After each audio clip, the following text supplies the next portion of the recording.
Lehman Brothers, une des plus grandes banques d'investissement des États-Unis, a annoncé cette nuit sa mise en faillite. Cette institution qui existe depuis 158 ans n'a pas réussi à faire face à la crise des subprimes qui a débuté durant l'été 2007. Les banques sont tenues réglementairement d'avoir un certain nombre d'actifs, on va dire, sûrs dans leur portefeuille. Et depuis longtemps, aux États-Unis, ils estimaient que les fameux prêts faits à l'immobilier étaient des actifs sûrs.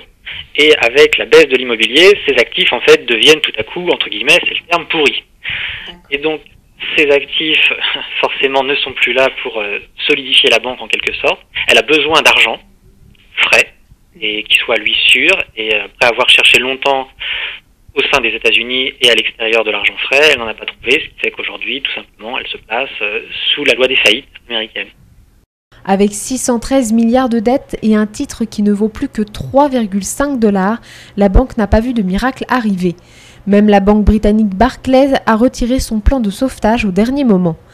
Il y a un an, le magazine Fortune avait décerné à la banque Lehman Brothers le prix de la banque d'investissement la plus admirée des États-Unis, comme quoi la roue tourne vite à Wall Street.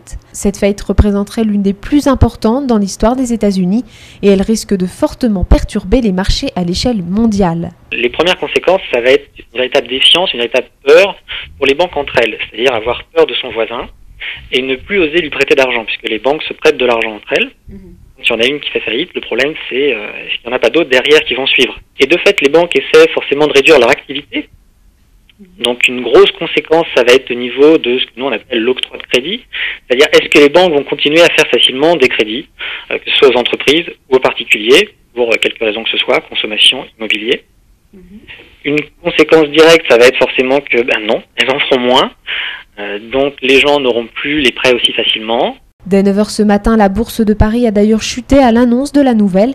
Alors aujourd'hui, la question qui se pose est de savoir si la France doit s'attendre à une grave crise financière et immobilière.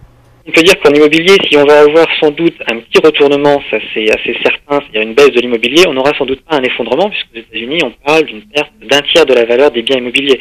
On sera sans doute assez loin de ça en France, ce sera beaucoup plus étalé dans le temps et beaucoup moins, je dirais, brutal.